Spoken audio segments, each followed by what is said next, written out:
do a marker to start off with, and we're ready to get into the Service Locator chapter of the Game Programming Patterns book. So I'll be reading through the chapter like the previous chapters, and I'm going to be converting the C++ examples into JavaScript. Service Locator intent.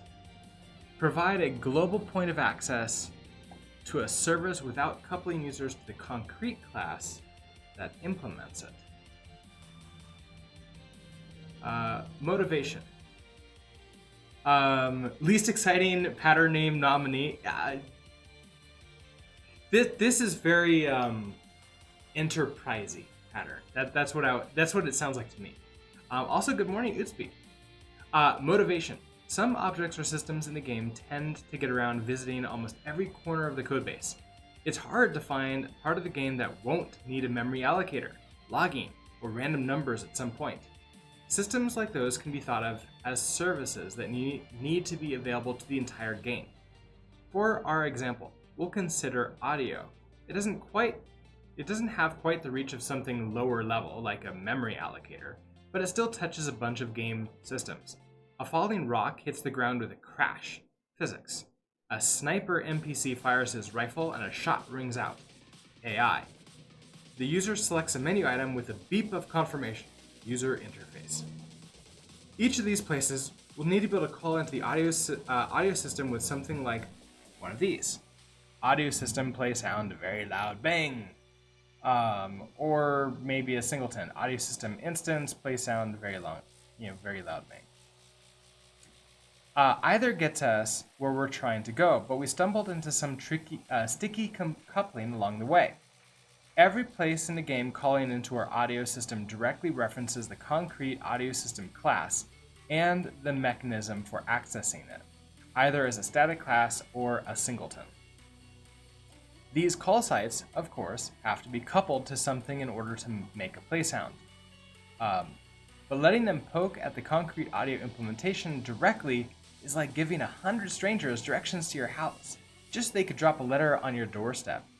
Not only is it a little too personal, it's a real pain when you move and have to tell each person the new directions. There's a better solution, a phone book. People that need to get in touch with us can look us up by name and get our current address. When we move, we tell the phone company, they update the book, and everyone gets the new address. In fact, we don't even need to give out a real address at all. We can list a P.O. box or some other representation of ourselves instead. By having callers go through the book to find us, we have a convenient single place where we control how we are found. This is the Service Locator pattern in a nutshell. It decouples code that needs a service from both who it is, the concrete implementation type, and where it is, how we get to the instance of it.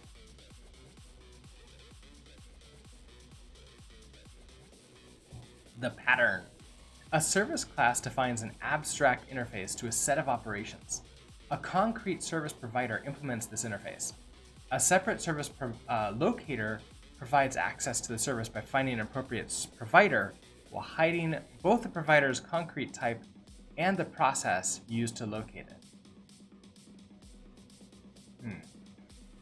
When to use it. Anytime you make something accessible to every part of your program, you're asking for trouble. That's the main problem with the singleton pattern, and this pattern is no different. My simplest advice for when to use a service locator is sparingly. Instead of using a global mechanism to give some code access to an object it needs, first consider passing the object to it instead. That's dead simple, and it makes the coupling completely obvious. That will cover most of your needs. But there are some times when manually passing around an object is gratuitous or actively makes code harder to read. Some systems, like logging or memory management, shouldn't be part of a module's public API. The parameters to your rendering code should have to do with rendering, not stuff like logging. Likewise, other systems represent facilities that are fundamentally singular in nature. Your game probably only has one audio device or display system that it can talk to. It's an ambient property of the environment, so plumbing it through 10 layers of methods just that one deeply nested call can get to it is adding needless complexity to your code. In those kinds of cases, this pattern can help.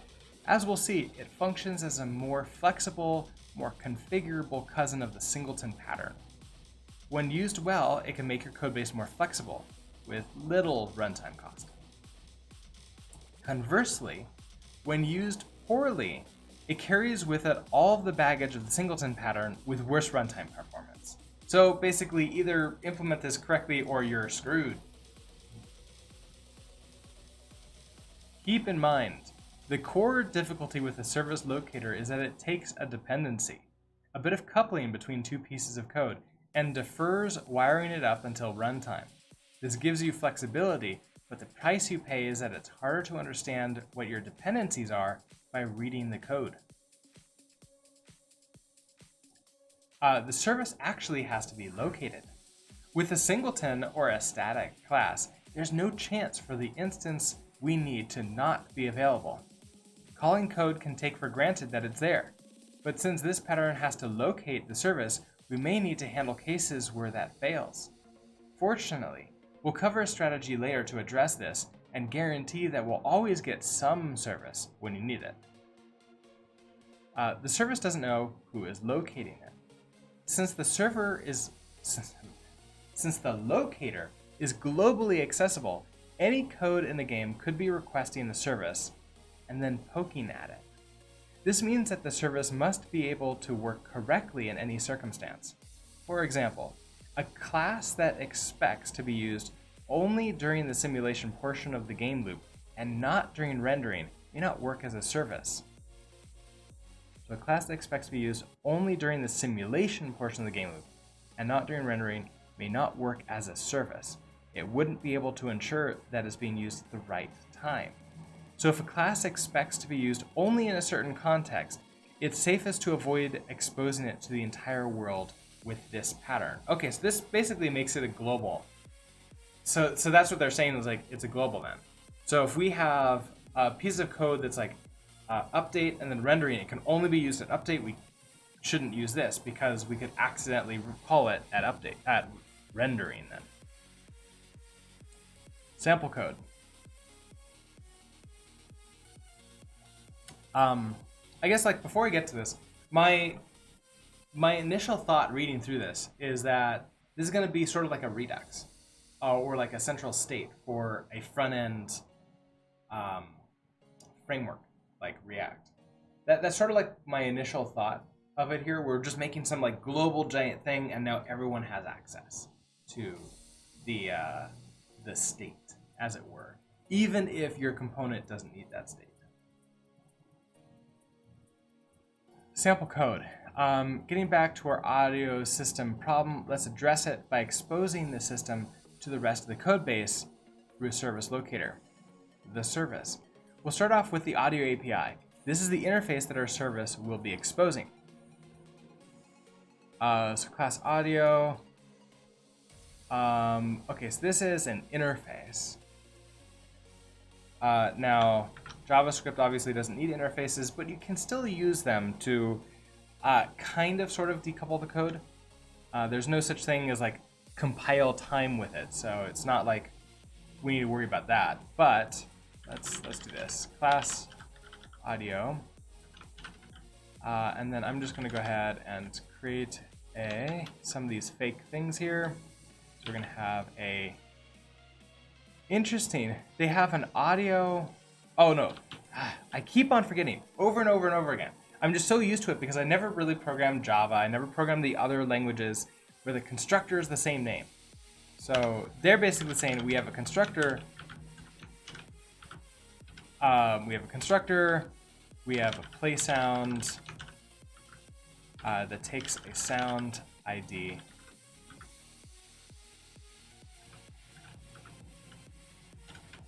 We have a stop sound that takes a sound ID. And we have a stop all sounds.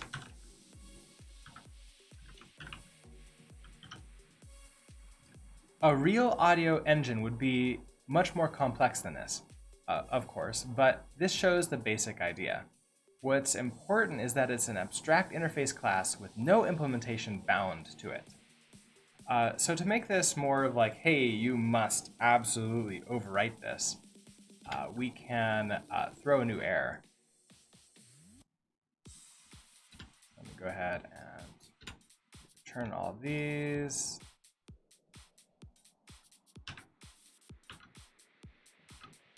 Cool, I don't know how I got different levels, but let's just do this. We're going to throw new error must implement. So now we know that it was not overridden. The service provider. By itself, our audio interface isn't very useful. We need a concrete implementation. This book isn't about how to write audio code for a game console, so you'll have to imagine there's some actual code in the bodies of these functions. But you get the idea. So now we're going to have like console audio. So class console audio extends audio.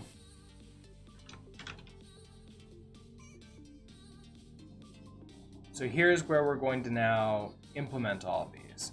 So if I have a constructor, I can call super, and that will sort of like bring in all of these methods that we're just immediately overwriting. We're going to have now play sound,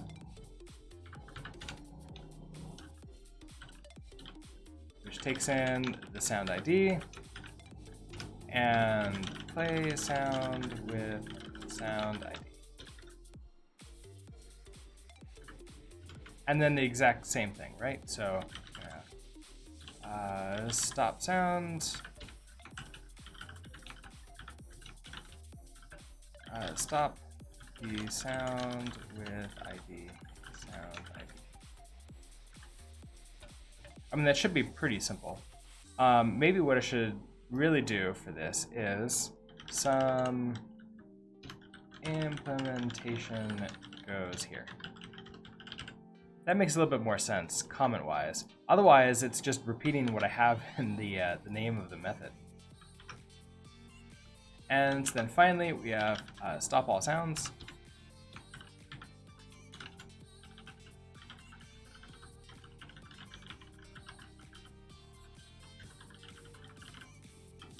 Okay, so we have that.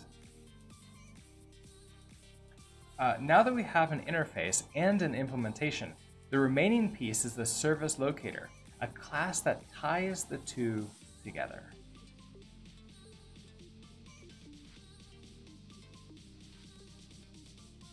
A simple locator. The implementation here is about the simplest kind of service locator you can define. Okay, so now we're going to have a class locator.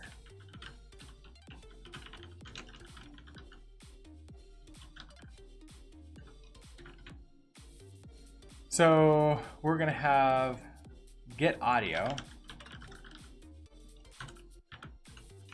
which is going to return some service.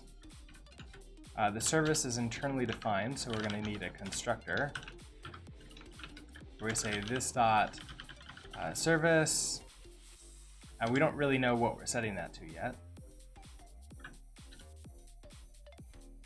Oh, we're going to set that with provide. Okay, got it.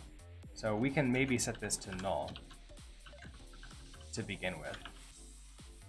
And so get audio is going to return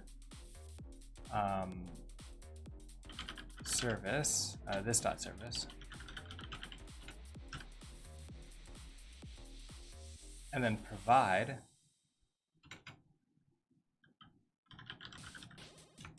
is going to take in a service. And this dot service equals service. So we're going to set it there. So we have just like a basic getter and setter, as it were.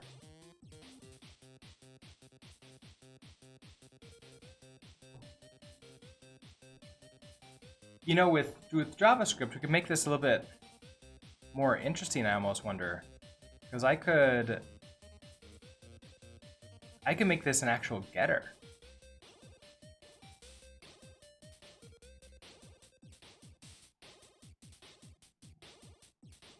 And I wonder if you could turn this into not a singleton pattern with the locator itself, but like create locator for different audios.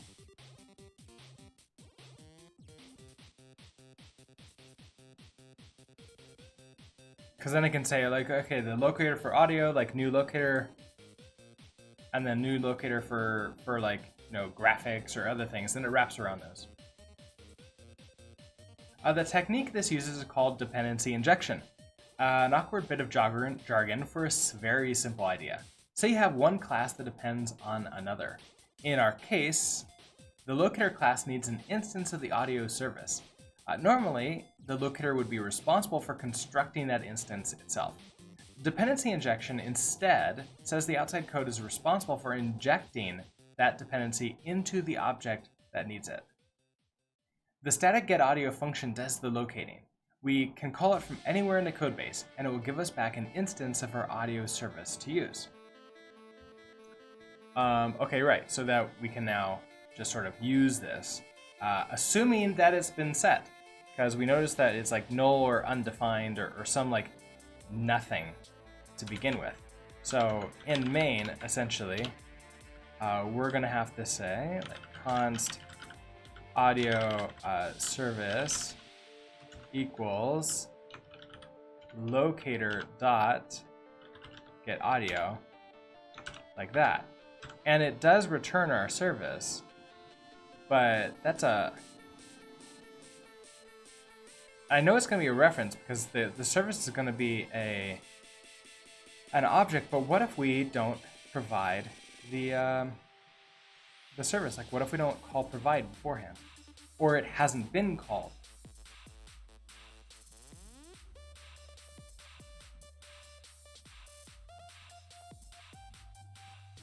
The static getAudio function does the locating. We can call it from anywhere in the codebase, and it will give us back an instance of our audio service to use.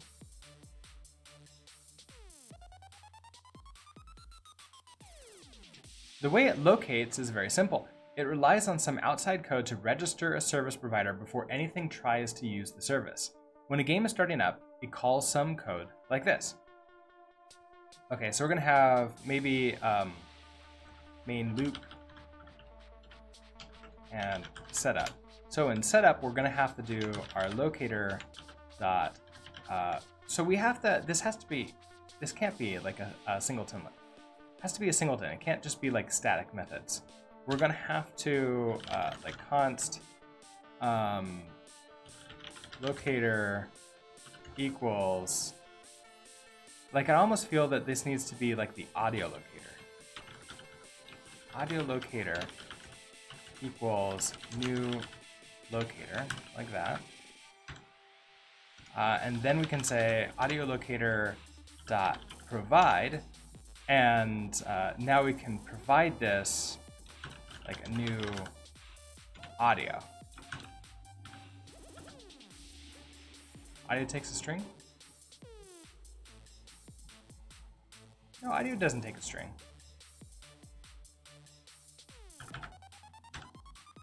Like that.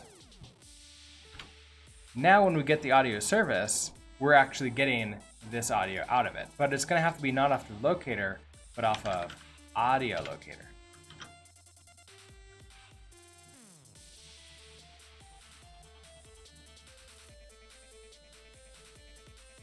Okay, so here's what they did. New console audio. We get the audio, and then locator provide audio.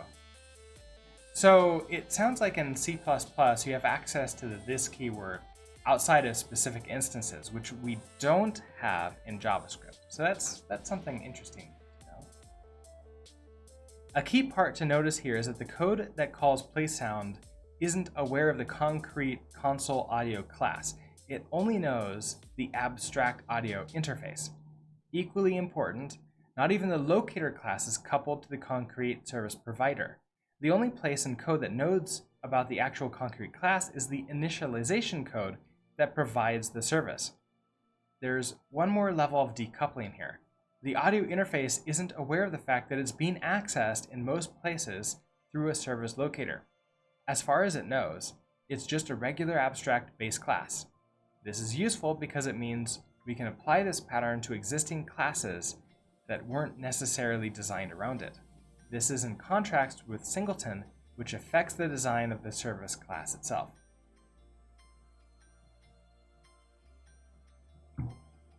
A null service. Our implementation so far is certainly simple. It's pretty flexible too. But it has one big shortcoming. If we try to use the service before a provider has been registered, it returns null. If the calling code doesn't check that, we're going to crash the game. I sometimes hear this called temporal coupling, two separate pieces of code that must be called in the right order for the program to work correctly. All stateful software has some degree of this, but as with other kinds of coupling, reducing temporal coupling makes the code base easier to manage.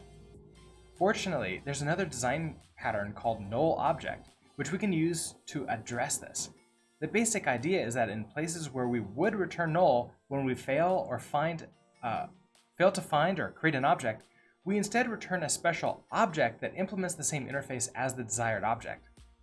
Its implementation basically does nothing, but it allows code that receives the object to safely continue on as if it had received a real one. To use this, we'll define another null service provider. Oh, this is fascinating. Okay, so now we're going to create a null audio that implements audio. So here we have console audio. So I can copy this and we can create null audio that extends audio. It's going to do the exact same thing here, except I don't know, like, obviously these are now do nothings. These are fake. As you can see, it implements the service interface, but it doesn't actually do anything. Now we change our locator to this. Okay, so we have a locator, instead void initialize, so we have an initialize method. Is initialize called anywhere? No, not really.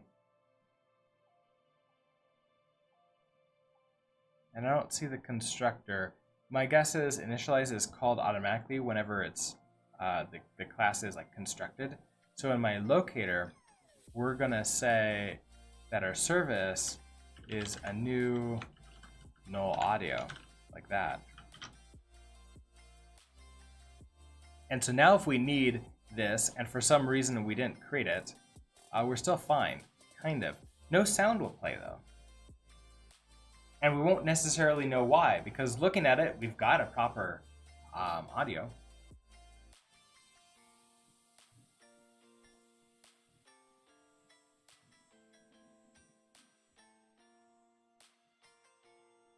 Okay, so with this locator, we have this initialize by setting the service to that. We have our get audio, which returns this reference to the service. We have provide now. So provide gets changed.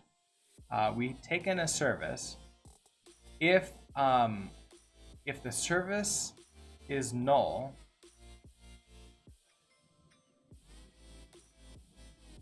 revert to the null service. Otherwise, use this service. Oh, fascinating. Okay. And I believe if you pass null in by default, that would... Okay. Here's what I could do. Wait, do I really want to do that? You know, I don't remember how JavaScript works with this, and I don't know if I can actually do like a full code in here. But if I set a default for this service with provide to new null audio,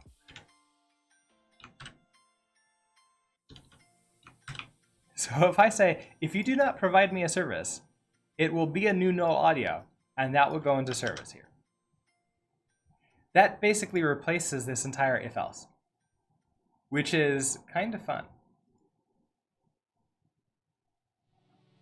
You may notice that we're returning the service by reference instead of by pointer now. Since references in C++ are, in theory, never null, returning a reference is a hint to users of the code that they can expect to always get a valid object back. The other thing to notice is that we're checking for null in the provide function instead of checking for the accessor. That requires us to call initialize early on to make sure that the locator initially correctly defaults to the null provider. In return, it moves the branch out of getAudio, which will save us a couple of cycles every time the service is accessed. Calling code will never know that a real service wasn't found, nor does it have to worry about handling null. It's guaranteed to always get a valid object back. This is also useful for intentionally failing to find services. If we want to disable a system temporarily, we now have an easy way to do it. Simply don't register a provider for the service, and the locator will default to a null provider. Turning off audio is handy during development. It frees up some memory and CPU cycles. More importantly, when you break into a debugger, just as a loud sound starts playing, it saves you from having your eardrums shredded. There's nothing like 20 milliseconds of a scream sound effect looping at full volume to get your blood flowing in the morning. I haven't really played with sound very much when programming, so I'm looking forward to that problem when I start playing with it with some of the games I'm making. Or experiences, I suppose, since they're not always games. Sometimes they're simulations. Logging decorator. Now that our system is pretty robust, let's discuss another refinement this pattern lets us do. Decorated services. I'll explain with an example. During development, a little logging when interesting events occur can help you figure out what's going on under the hood of your game engine. If you're working on AI, you'd like to know when an entity changes AI states. If you're the sound programmer, you may want a record of every sound it plays so you can check that they trigger in the right order. The typical solution is to litter the code with calls to some log function. Unfortunately, that replaces one problem with another. Now we have too much logging. The AI coder doesn't care when sounds are playing, and the sound person doesn't care about AI state transitions. But now they both have to wade through each other's messages. Ideally, we would be able to selectively enable logging for just the stuff we care about, and in the final game build, there'd be no logging at all. If the different systems we want to conditionally log are exposed as services, then we can solve this using the decorator pattern. Let's define another audio service provider implementation like this. Okay, so now we have a logged audio. So we have null audio, now we're going to have a logged audio.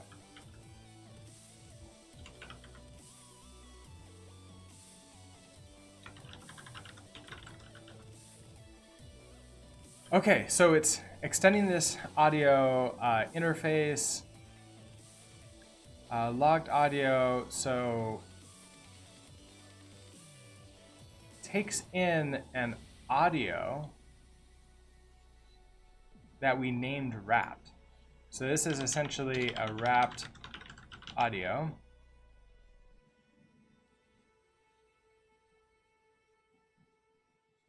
And we're going to store that internally. So this dot wrapped audio equals wrapped audio. Super needs to be first.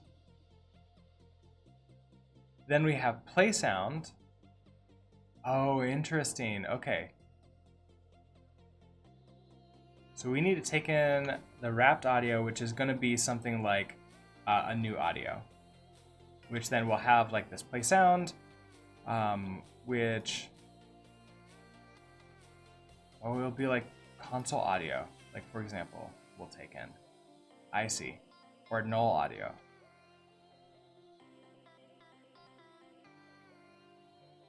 Got it. So then in play sound,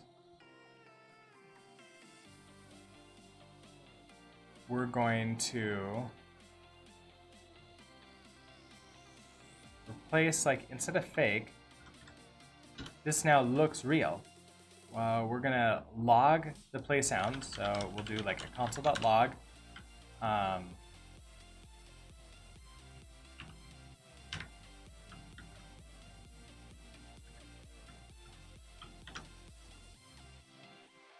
I thought I was going to be able to do something clever with my copy pasting. Hold on, did I not do that correctly? And D, Command, Control C. Oh, there we go. Okay, so play sounds, stop all sounds. And then we want to now call this on the wrapped audio. So we're going to do this dot wrapped audio dot and paste in the methods and just call them.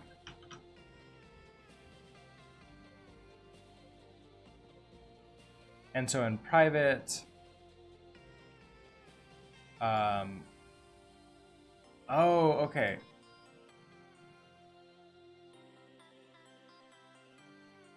They have a log, private log.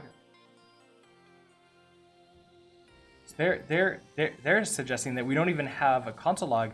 We instead do like a log of some kind over here, code to log the message. So if we change that from console.log to this.log, then down here we're going to have a log message. Then we can choose to console log this. So console.log message, but we can also do something like send message to database. We can also hit API with something that happened. This would be really interesting because this interface might be a way for us to find out, like, oh, how are people using our game? Let's like record that in some database, like somewhere else. You're playing your game here on your desktop, but we're watching to say like, ooh, you jumped over 300 spikes, in this one playthrough. That's really interesting. How many is the average, number of spikes that people jump over in one playthrough? And that goes beyond like just logging for debugging purposes, but now gathering data for like figuring out how to better improve the game.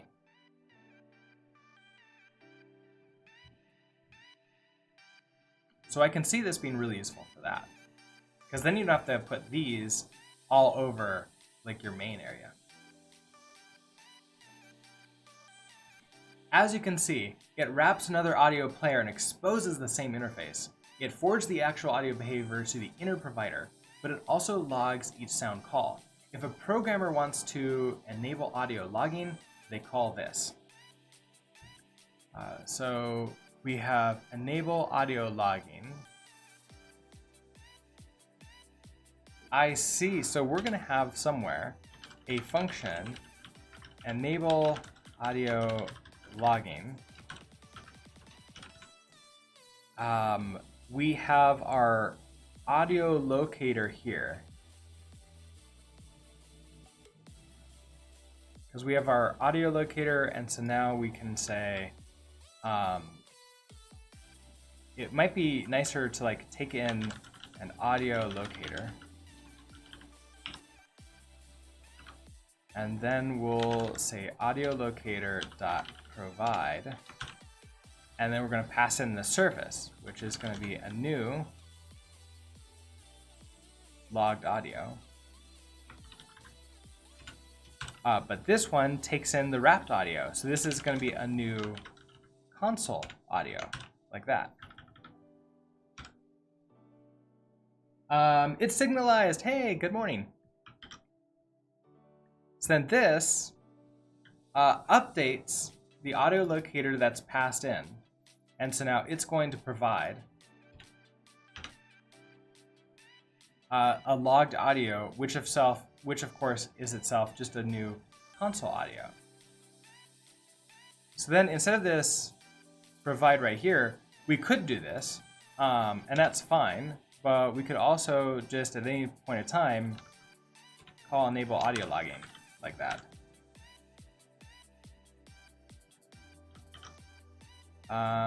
There we go. Awesome. I don't say that about any dev. So sorry it's signalized, but good try. All right. So let's see now. All right. Design decisions. We've covered a typical implementation, but there are a couple ways that it can vary based on differing answers to a few core questions. How is the service located? Outside code registers it. This is the mechanism our sample code uses to locate the service, and it's the most common design I see in games. It's fast and simple. The getAudio function simply returns a pointer. It will often get inlined by the compiler, so we get a nice abstraction layer at almost no performance cost. We control how the provider is constructed. Consider a service for accessing the game's controllers. We have two concrete providers, one for regular games and one for playing online. The online provider passes controller input over the network so that, to the rest of the game, remote players appear to be using local controllers. That's super interesting for like remote play, is you're just sending like, here's commands, I pressed A, B, start. Thank you, it's signaled.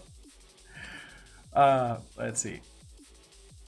To make this work, the online concrete provider needs to know the IP address of the other remote player. If the locator itself is constructing the object, how would it know what to pass in? The locator class doesn't know anything about online at all, much less some other user's IP address. Right, yeah, it doesn't know anything. Externally registered providers dodge the problem.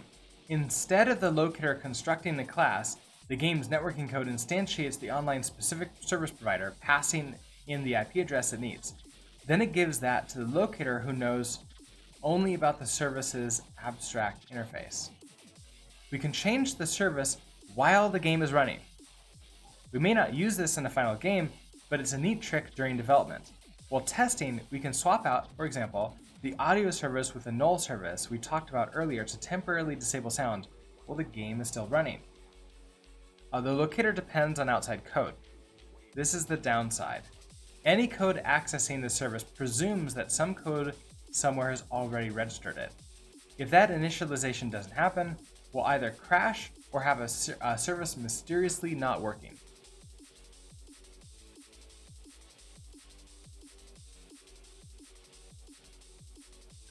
Bind to it at compile time.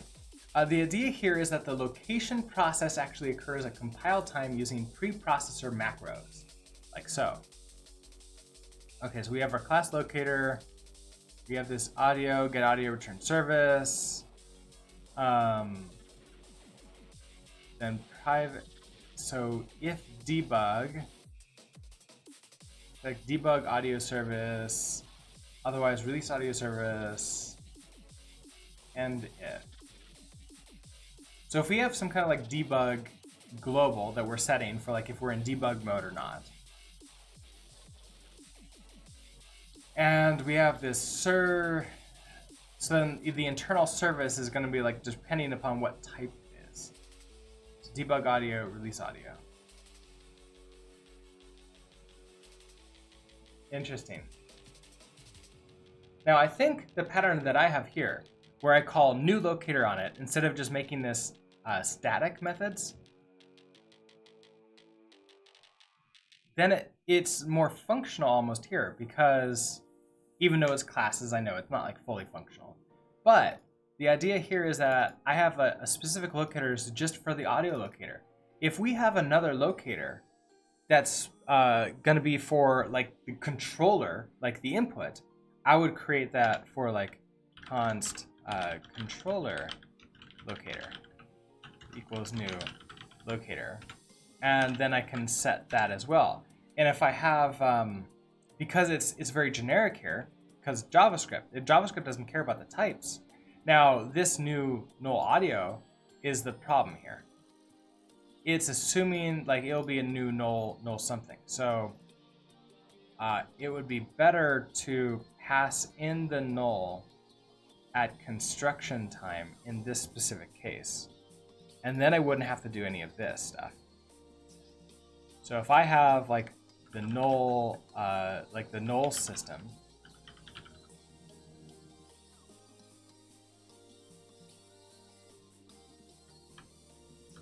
oh, okay. So then I can do this dot null system equals null system.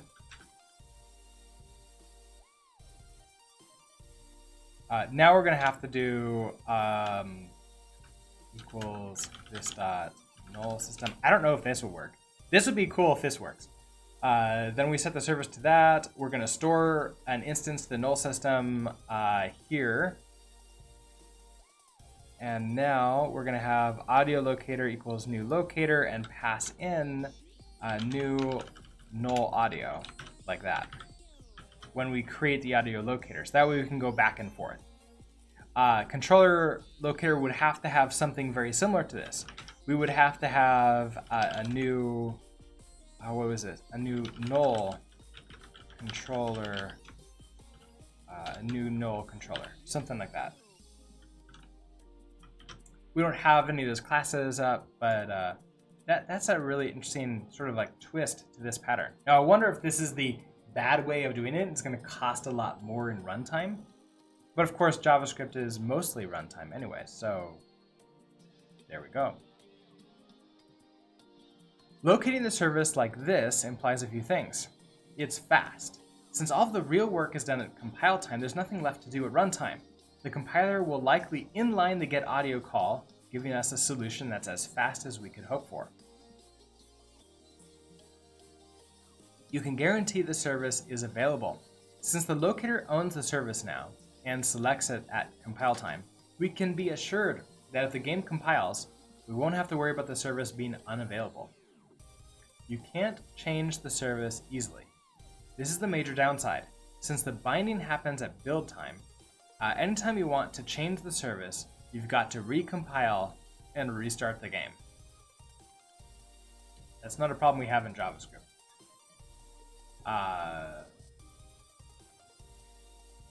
Oh, I see. So they removed this provide.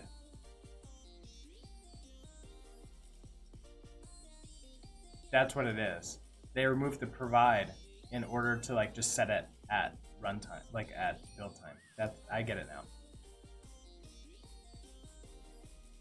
Configure it at runtime.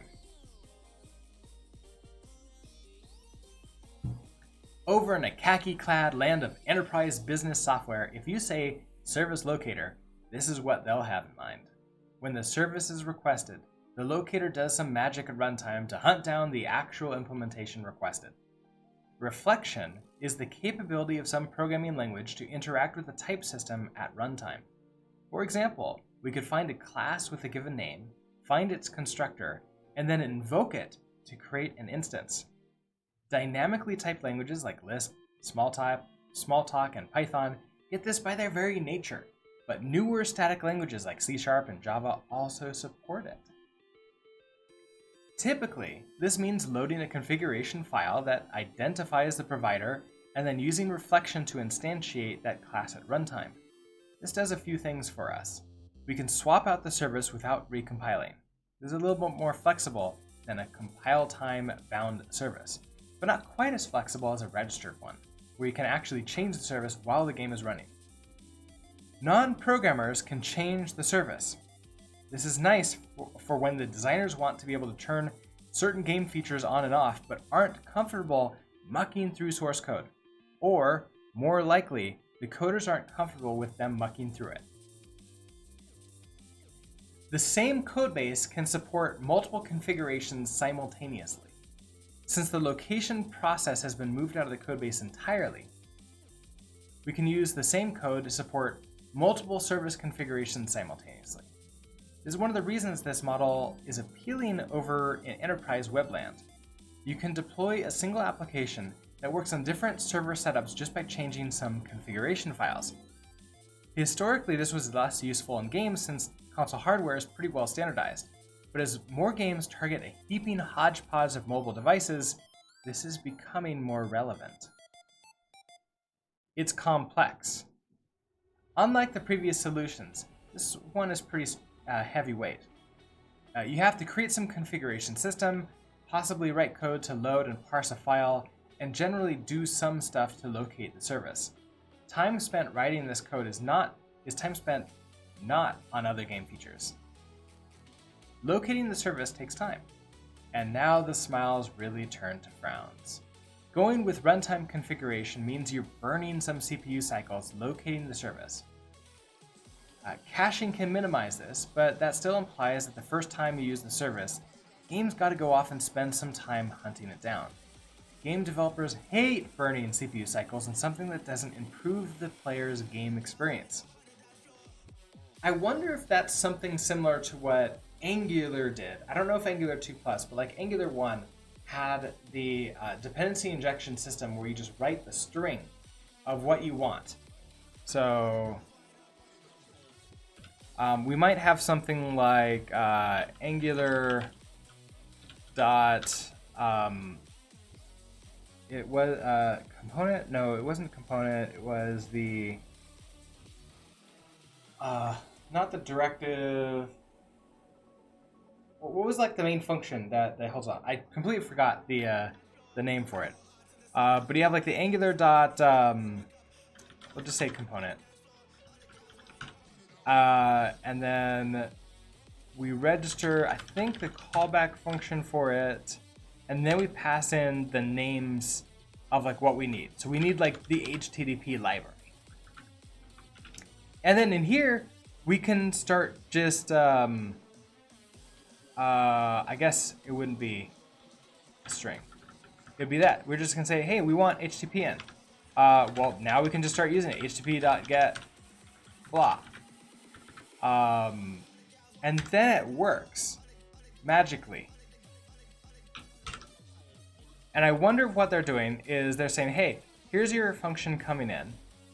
We're now going to parse through this, see that you need this HTTP, figure out if we have some kind of lookup table.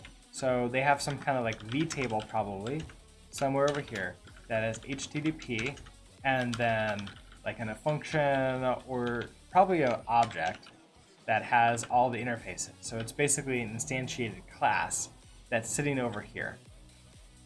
And when it sees this, turns this into a string, looks it up in a vtable, takes this object, and passes that in instead.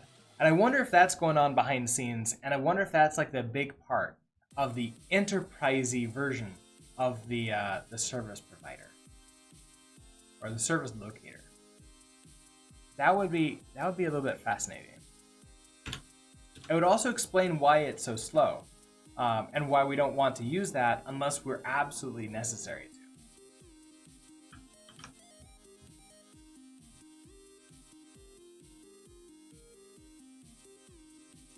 What happens if the service cannot be located? Let the user handle it. The simplest solution is to pass the buck. If the locator can't find the service, it just returns null. This implies it lets users determine how to handle failure. Some users may consider failing to find the service a critical error that should halt the game. Others may be able to safely ignore it and continue. If the locator can't define a blanket policy that's correct for all cases, then passing the failure down the line lets each call site decide for itself what the right response is. Users of the service must handle the failure. Of course, the corollary to this is that each call site must check for failure to find the service. If almost all of them handle failure in the same way, that's a lot of duplicate code spread throughout the codebase. If just one of the potentially hundreds of places that use the service fails to make that check, our game is going to crash. Halt the game. I said that we can't prove that the service will always be available at compile time. That doesn't mean we can't declare that availability as part of the runtime contract of the locator. The simplest way to do this is with an assertion. So we have our class locator, we have our get audio, our service,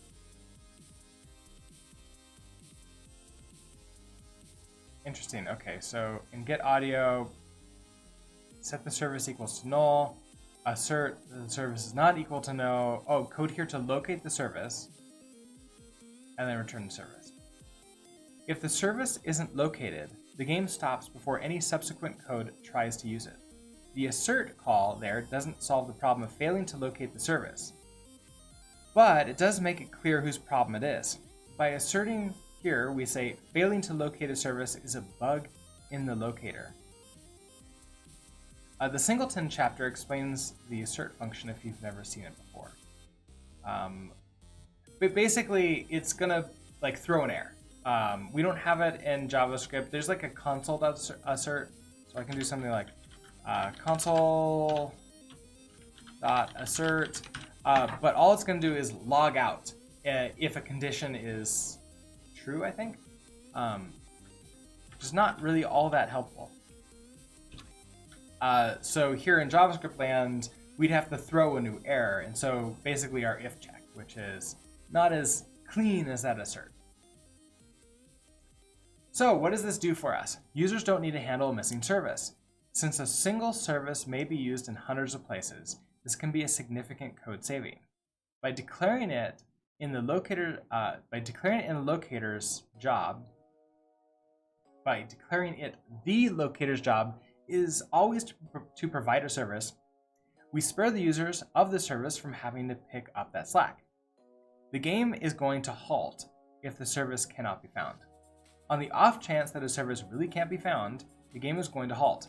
This is good in that it forces us to address the bug that's preventing the service from being located.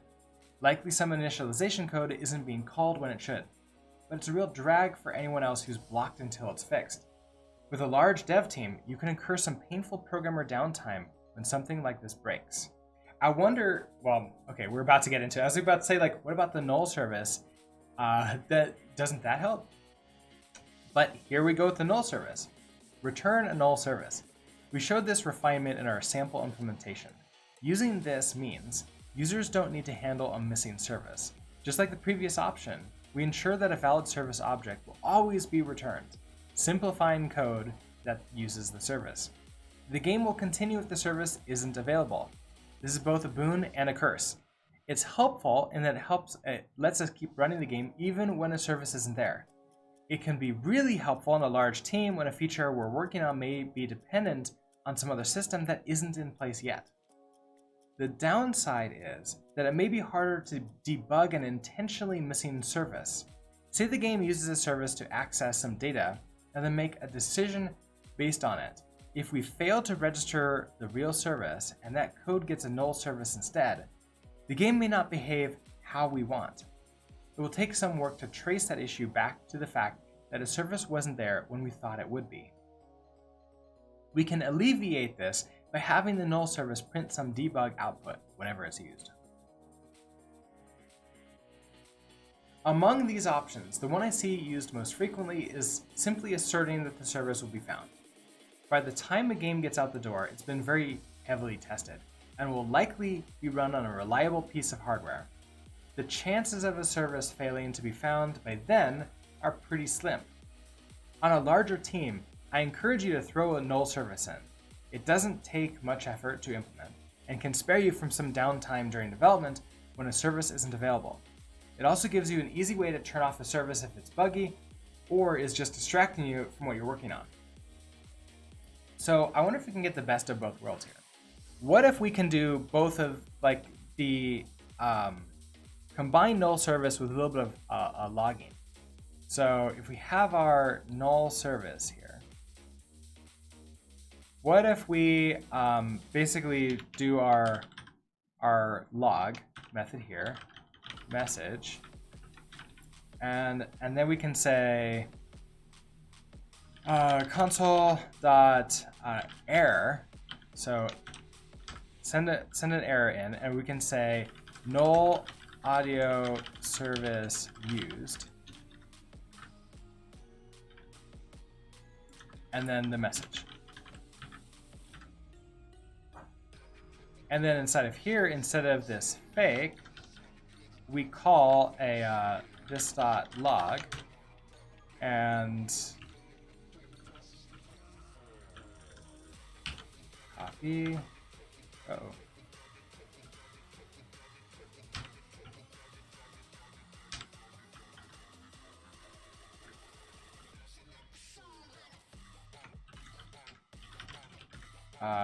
Called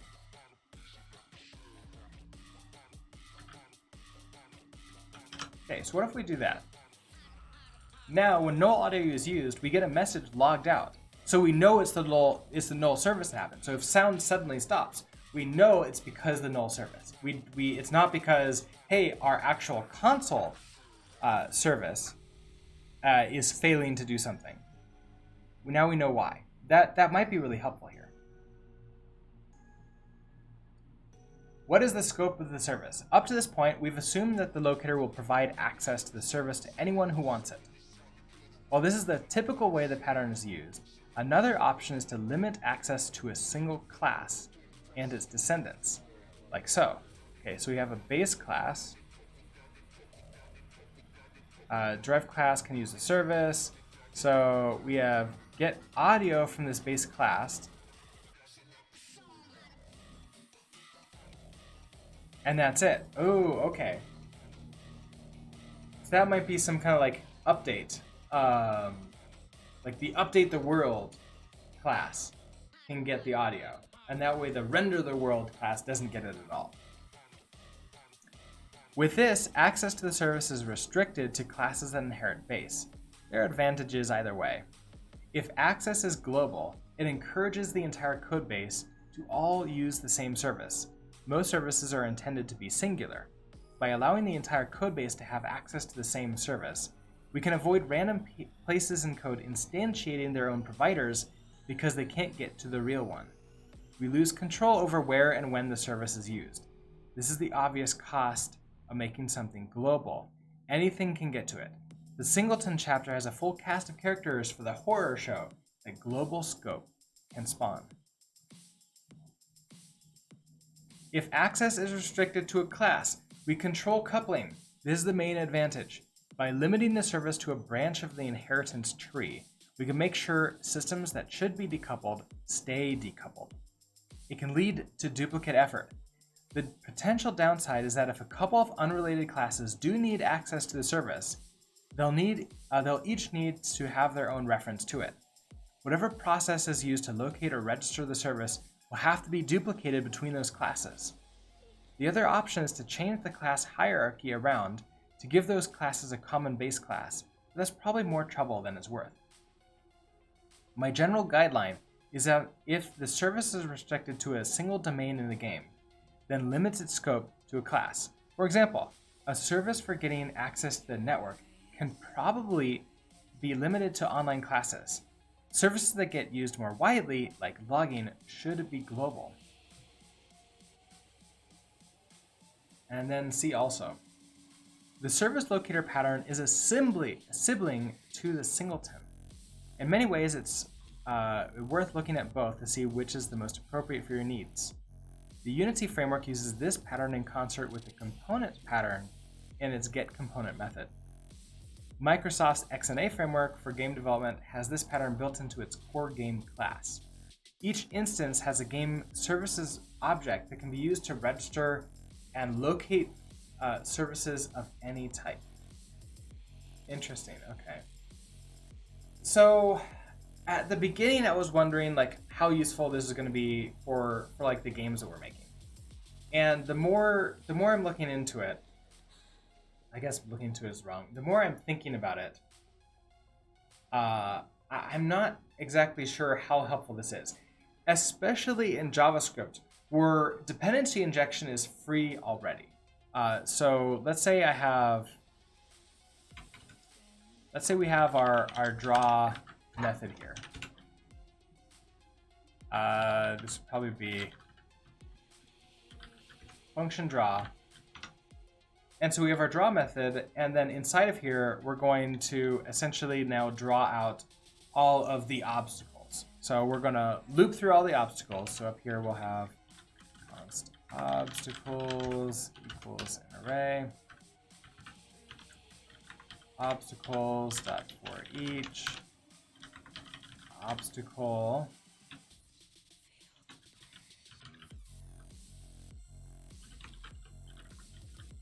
and we're going to run the render method on it.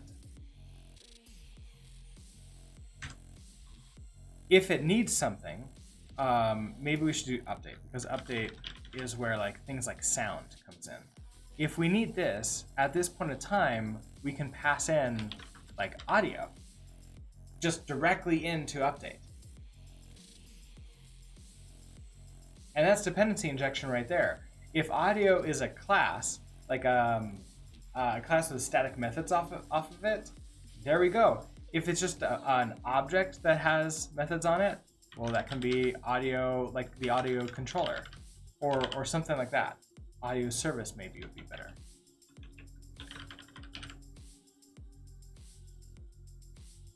So in JavaScript, I think doing it this way might be a little bit easier and better. And also, it's not like we're incurring any big cost here, because audio service is being passed by reference because it's an object.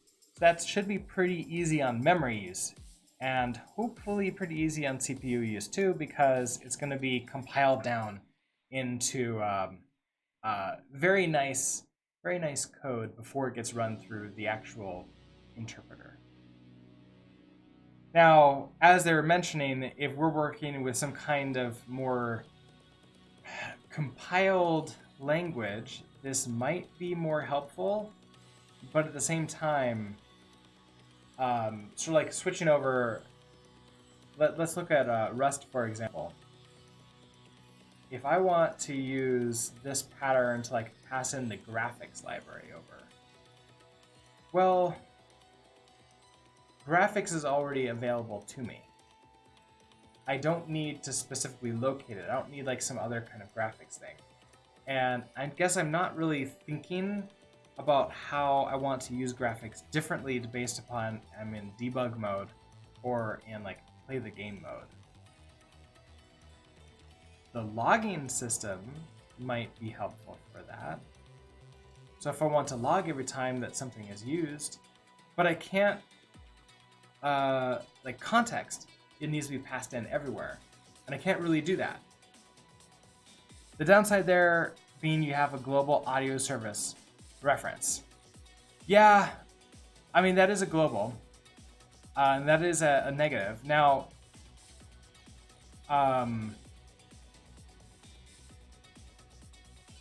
if I guess like, how would I get around that?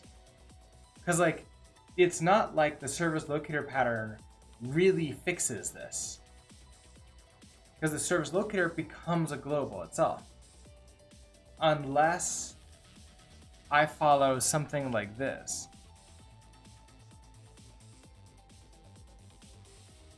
Where I'm creating instances like that wrap around the audio and then pass those in. But then I'm not really sure what the benefit of this is. I'm wrapping around, the locator is a point of decoupling. It's a point of decoupling for the compiler, but I guess it's also the point of decoupling for us as developers. I guess I'm trying to wrap my head around the exact like where I want to use this in the games or experiences that I'm creating. And I haven't like truly seen that out of this chapter.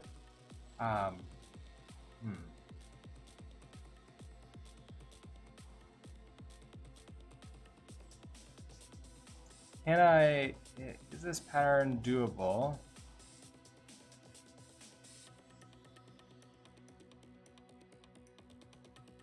In like, for me in a Rust.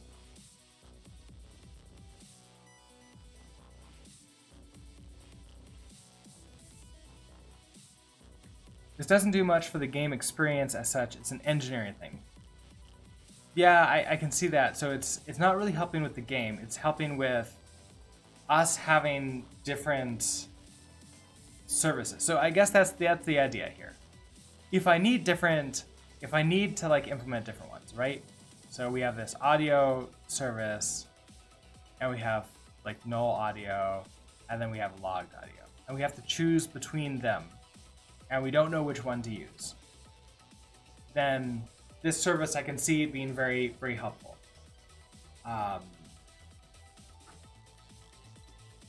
Because now we don't know which one we get, and we can write the code. So for example, we have the, in a game of Pong, we have the ball moving around the system. We can say that as soon as it hits off of a paddle, it wants to make a sound. That means when it runs the bounce method, a sound gets played. But let me actually write this out. So let's say we have like a ball. We have const ball, and then we can have a const like player paddle. And we need to figure out if the ball is impacting the player paddle. So a common way to do this would be to say like, okay, ball dot handle collision, or maybe like update. Probably like some kind. Well, we do an update. So we update the ball, and then the player paddle. I mean, it has to do its update. But now we need to like maybe pass into update the ball. And so it's gonna need to check to see, hey, is the ball hitting me? And if it is, then do I need to also pass in like the audio service here? But if I just do this, and in player patio, it uses like it emits an event. So then we have, let's see, hit ball event. If we pass that in instead, then hit ball event, when the audio system can be listening for the hit ball event and then play a sound on its own. We don't even need this entire system. It's decoupled now through an event system, which we saw in the previous ones. We can do that with channels, or we can do that with like an observer system. I kind of like this a little bit more.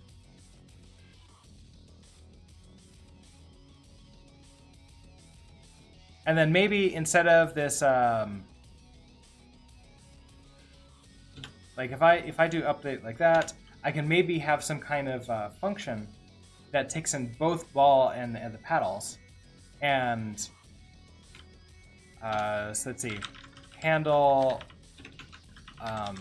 paddles hitting ball, and then pass in player paddle, AI paddle, ball.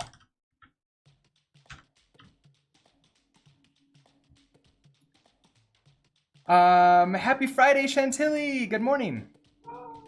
The event response system would still need to find out what audio service to use, though. Well, would it?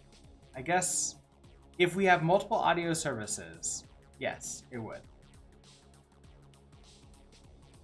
But at the same time, yeah, we would need to like potentially. Maybe not need is maybe need is a strong word here. It might be a good idea for us to separate out the audio system from that, but we could inject the audio system in, couldn't we? Because then in whatever like the event, so wherever we have this event, if we're registering the I guess like it's gonna be const hit new. We want to create this event. We're going to figure out how that works. What did we do for that? I think it was like callback functions. that happen when the event hits. So we'd have like the audio system, like class audio system. Oh, you know why? It's because the audio service is listening to the event. So we choose which system listens to the event. And that's what would be used, right? So if we have like the normal audio system, so let's say we have like the console audio system. We're gonna have our constructor that takes in the like ball hitting paddle event.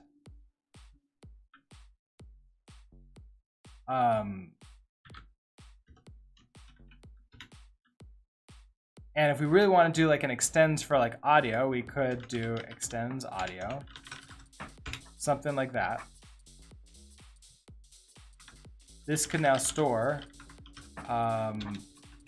We now want to register ourselves with this ball hitting audio event. So this is going to be ball hitting paddle event dot register and pass in this. And then we'd want an on notify method that takes in our event.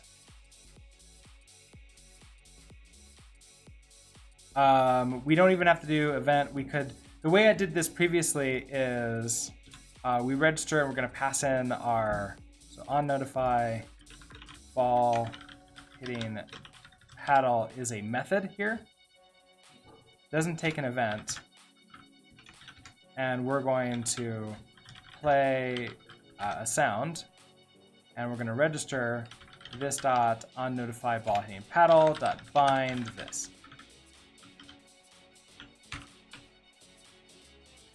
This way we know exactly what the audio system is doing. It's registered itself for this event happening. When this event happens, it plays that sound. If we need a different audio system, we use that at startup time, and we still hand it over the event. So we just choose which one to begin with. Now, negatives, we can't switch these in the middle of like running. Like, so we can't like during runtime say, hey, you know what? I want to use this other entire system. That's like the locator pattern would help with that a lot, I think. But with this, we can get like essentially we don't need any singletons anymore. So we don't have like the global singleton pattern also. I don't know. I sort of lean towards this, but it might just be an example of I haven't run into a problem where this would be really helpful, and so I'm having trouble seeing how beneficial it would be. So maybe I just need to make more games and then run into a problem where that would actually solve the issue, then come back and reread this chapter again. Sure, you can get a working system in many ways. I'm not trying to argue the locator. Oh, yeah, no, I understand. Oopsie, this is a really good conversation. Thank you for like having this feedback. It's super good. I'm sorry if I like sounded like I was arguing against you. I didn't want to sound like that. I'm not going to leave these in here. So obstacles.